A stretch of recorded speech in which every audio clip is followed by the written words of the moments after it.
நெல்லையில் முன்னாள் உதவி ஆய்வாளர் கொலை வழக்கில் தேடப்பட்டு வந்த முக்கிய குற்றவாளி காவலரை தாக்க முயன்றதால் காவல்துறையினர் துப்பாக்கிச்சூடு நடத்தி பிடித்துள்ளனர். காலில் காயத்துடன் குற்றவாளியும் படுகாயங்களோடு காவலரும் நெல்லை அரசு மருத்துவக் கல்லூரி மருத்துவமனையில் அனுமதிக்கப்பட்டுள்ளனர். நெல்லையில் விருப்ப ஓய்வு பெற்ற காவல் உதவி ஆய்வாளர் ஜாகிர் உசைன் அடையாளம் தெரியாத நபர்களால் வெட்டி படுகொலை செய்யப்பட்டார். ஏற்கனவே தனது உயிருக்கு அச்சுறுத்தல் இருப்பதாக கூறி அவர் வீடியோவை வெளியிட்டிருந்தார். நிலப்பிரச்சினை காரணமாக அவர் படுகொலை செய்யப்பட்டதாகவும் புகார் அளித்தும் நடவடிக்கை எடுக்காத காவல்துறையினர் மீது நடவடிக்கை எடுக்க கோரியும் உறவினர்கள் புகார் கொடுத்தனர்.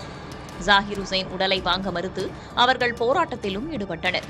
கொலை தொடர்பாக காவல்துறையினர் விசாரணை நடத்தி வரும் நிலையில் கார்த்திக் மற்றும் அக்பர் ஷா ஆகியோர் நீதிமன்றத்தில் சரணடைந்தனர். காவல்துறையினரின் அலட்சியத்தாலேயே ஜாகிர் உசைன் படுகொலை செய்யப்பட்டதாக அவரது மகன் இச்சூர் ரஹ்மான் குற்றம் சாட்டியுள்ளார். ஒரு 2 மாசமா சொல்லிட்டு இருக்கிறோம்.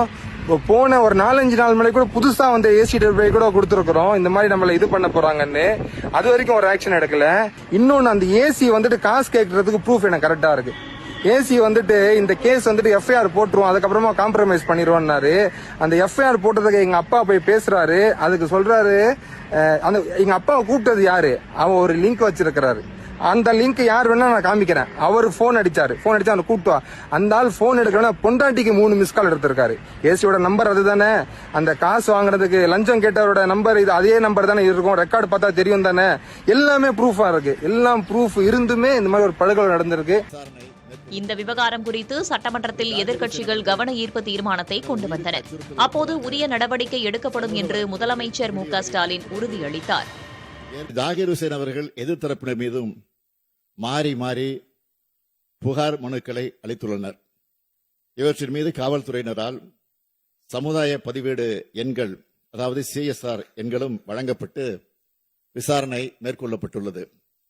திரு ஜாகிர் உசைன் அவர்கள் தனது உயிருக்கு அச்சுறுத்தல் இருப்பதாக சமூக வலைதளங்களில் வீடியோ வெளியிட்டதை தொடர்ந்து ஏற்கனவே பதியப்பட்ட CSRின் அடிப்படையில் அவரை அச்சுறுத்துவதாக குறிப்பிட்ட எதிர்த்தரப்பினரை திருநெல்வேலி மாநகர காவல் நிலையத்திற்கு அழைத்து காவல்துறையினர் விசாரித்துள்ளனர். மேற்படி விசாரணை நடைபெற்று வரும் சூழ்நிலையிலே நேற்றைய தினம் இந்த கண்டிக்கத்தக்க சம்பவம் நடைபெற்றுள்ளது.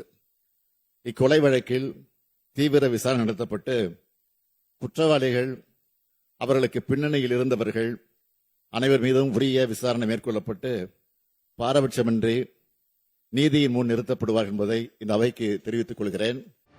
இந்நிலையில் சம்பந்தப்பட்ட காவல்துறை அதிகாரிகள் பணியிடை நீக்கம் செய்யப்படுவார்கள் என நெல்லை ஆணையர் உறுதியளித்ததாகவும் அதன் பேரில் உடலை வாங்கிக் கொள்வதாகவும் ஜாகிர் உசைனின் உறவினர்கள் தெரிவித்தனர். இந்நிலையில் கொலை தொடர்பாக தேடப்பட்டு வந்த கிருஷ்ணமூர்த்தி என்ற முகமது தௌஃபிக் ரெட்டியார்பட்டி என்ற இடத்தில் மறைந்திருப்பதாக தனிப்படை காவல்துறையினருக்கு தகவல் கிடைத்தது.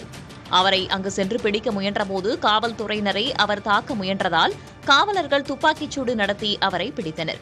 இந்த சம்பவத்தின் போது காவலர் ஆனந்த் என்பவரும் படுகாயமடைந்தார். உடனடியாக இருவரும் நெல்லை அரசு மருத்துவக் கல்லூரி மருத்துவமனையில் சிகிச்சைக்காக அனுமதிக்கப்பட்டனர். துப்பாக்கிச்சூடு சம்பவத்தில் இருவர் நெல்லை அரசு மருத்துவக் கல்லூரி மருத்துவமனையில் அனுமதிக்கப்பட்டிருப்பதால் தீவிர சிகிச்சை பிரிவு முன்பு காவலர்கள் குவிக்கப்பட்டுள்ளனர். சிகிச்சை பெறும் நபர்களை தவிர்த்து மற்ற அனைவரையும் வெளியே அனுப்பி காவலர்களின் கட்டுப்பாட்டிற்குள் மருத்துவமனை கொண்டுவரப்பட்டுள்ளது. புதிய தலைமுறைக்காக செய்தியாளர் மருதுபாண்டி.